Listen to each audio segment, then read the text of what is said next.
Tribunal de Medellín en sentencia de Ramiro Cuco Banoy Murillo por masacre del Aro. Acaben el pueblo, borren el pueblo, dijo el aludido Villalba Hernández. Estas fueron las palabras que le escuchó decir al otrora gobernador de manera directa en el citado encuentro. Adicionalmente, indicó que posterior a la incursión armada, concretamente en una reunión con los paramilitares a principios de noviembre de 1997, el aludido Uribe Vélez, en compañía de otros jefes paramilitares, felicitó directamente a los perpetuadores por los resultados obtenidos en la luctuosa acción. Tribunal de Justicia y Paz de Medellín por masacres del Aro y La Granja. Álvaro Uribe Vélez está detrás de las omisiones en las masacres del Aro, de la cual fue informada la gobernación a su cargo desde su comienzo y que no se le pudo ocultar por la gravedad de la situación, a cuya comunidad no le brindó apoyo durante 7 días y cuyas denuncias desmintió luego, pero que eran ciertas y que él tenía cómo y por qué saberlo. Tribunal de Antioquia por el crimen de Jesús María Valle. Los homicidios selectivos fueron aumentando, insistimos, con la ayuda de las Fuerzas Armadas, de Policía, Departamento Administrativo de Seguridad DAS, Gobernación de Antioquia, las convivir de ese sector y las familias influyentes de la región.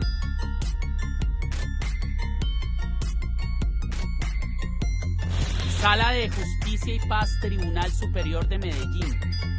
Se ordenará expedir copias para investigarlo por promover, auspiciar y apoyar grupos paramilitares y a las convivir asociadas o vinculadas con ellos y o concretarse con estos, no solo como gobernador de Antioquia, sino después de su gobernación y en su condición de presidente de la República. Sentencia Sala de Justicia y Paz, Tribunal Superior de Medellín. Los grupos paramilitares fueron frutos de una política de Estado. El nombre del expresidente Álvaro Uribe Vélez aparece vinculado en este texto en muchos pasajes y eventos relacionados con el origen y la expansión de los grupos paramilitares y los graves hechos cometidos por estos.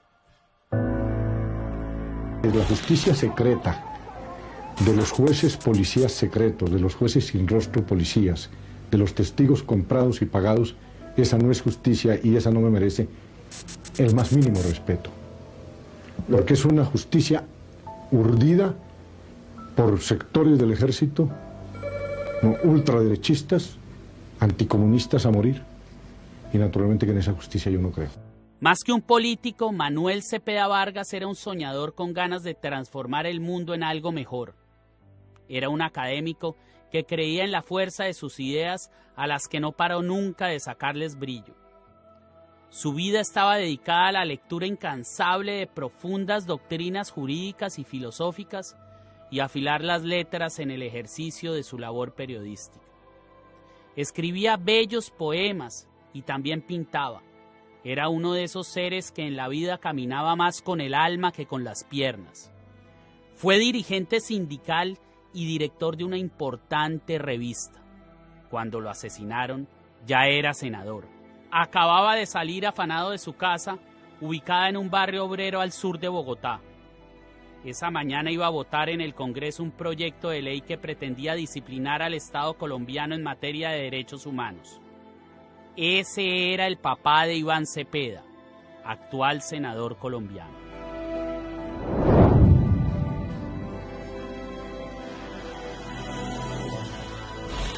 Alberto Uribe Sierra le decían Don Alberto.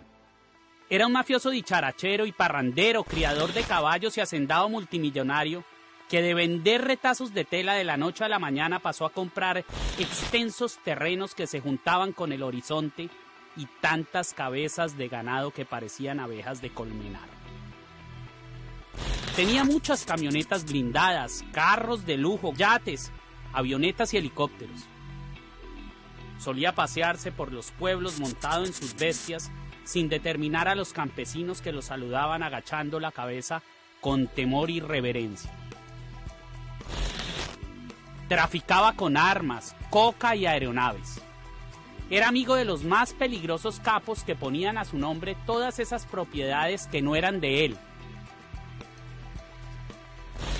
Al cartel de Medellín, Don Alberto siempre le sirvió de testaferro y lavadero.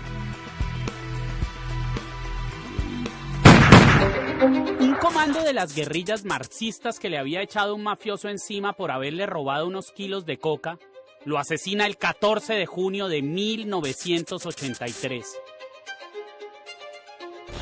Muere avaliado al rato de haberse bajado de su helicóptero en aquel territorio en el que se destripaban y cocinaban vivas cientos de personas. La hacienda Guacharacas, propiedad de los Uribe Vélez. Este era el papá del Matarife. Papá no lo mató la guerrilla, lo mató la mafia. Porque el papá, yo fui muy amiga de Virginia Vallejo y ella me contó varias veces. ¿Qué le contó sobre el papá de Álvaro Uribe? Que Pablo Escobar le había dicho a ella que el papá de Uribe era testaferro de él y que por eso la familia del señor Uribe, padre de Álvaro Uribe, pues todos sus bienes no los pudieron heredar los hijos.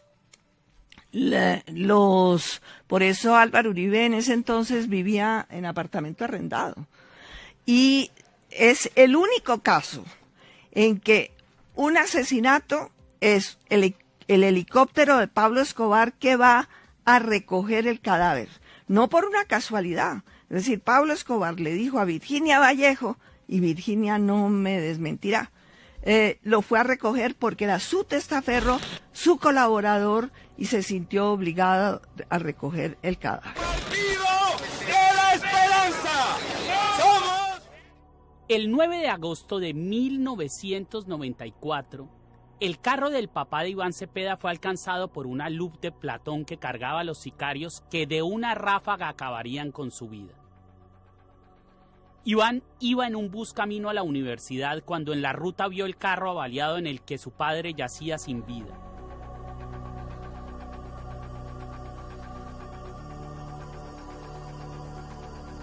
Mi papá había denunciado con insistencia desde el año pasado que era víctima del Partido Comunista y la Unión Patriótica de un plan que se llama Plan Golpe de Gracia, que estaba de alguna manera diseñado desde la alta cúpula militar.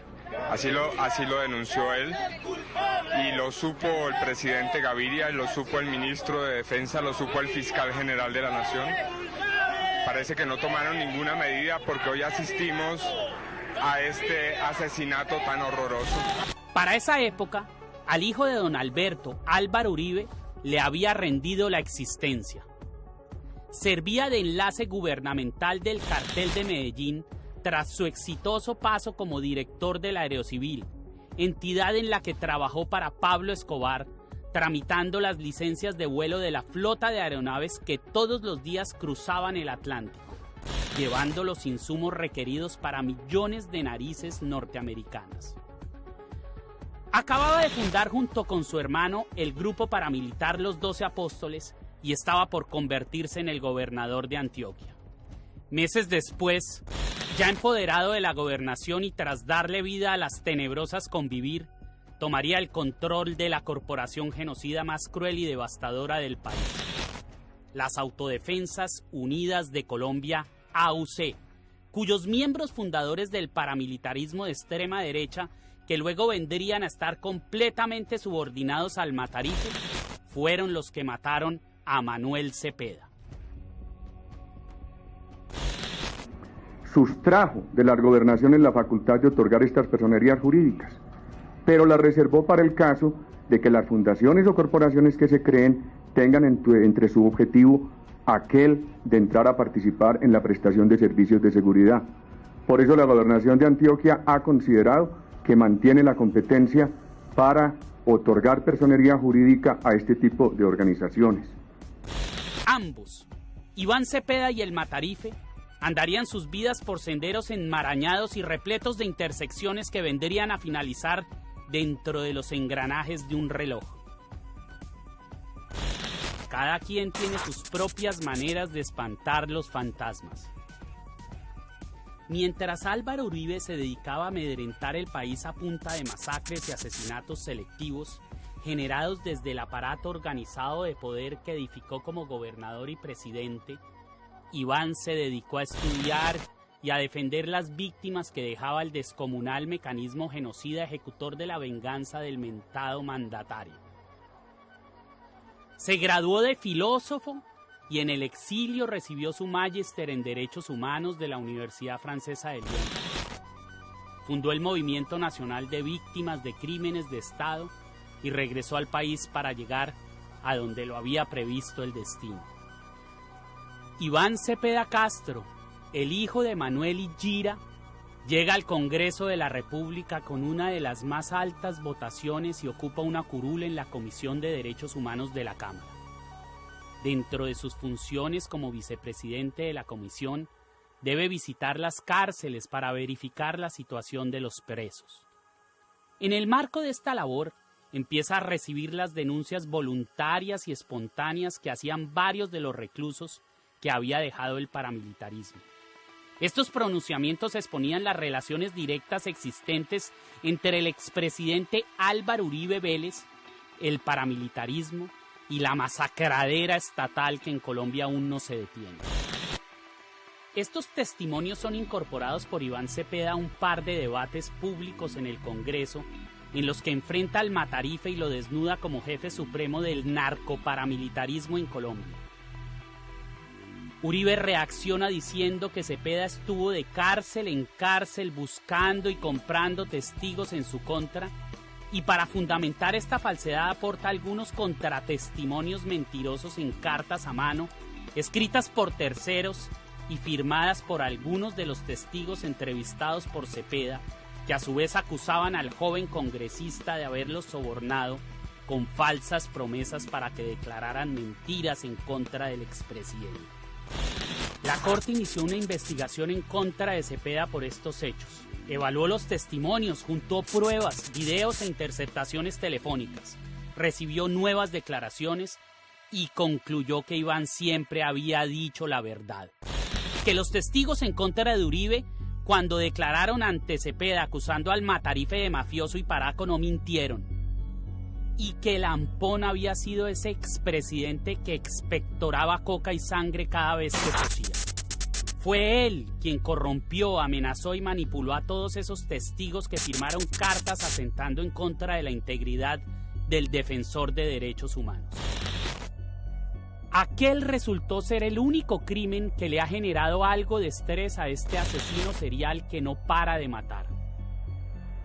El cartel de falsos testigos, la dependencia de su empresa criminal que montó para callar los gritos de los millares de muertos que en Colombia, a lo largo de 30 años, han quedado enterrados en fosas comunes, pálidos y gélidos ante los forenses de medicina legal, recogidos en trozos después de las torturas y transportados como si salieran de un matadero tras las masacres.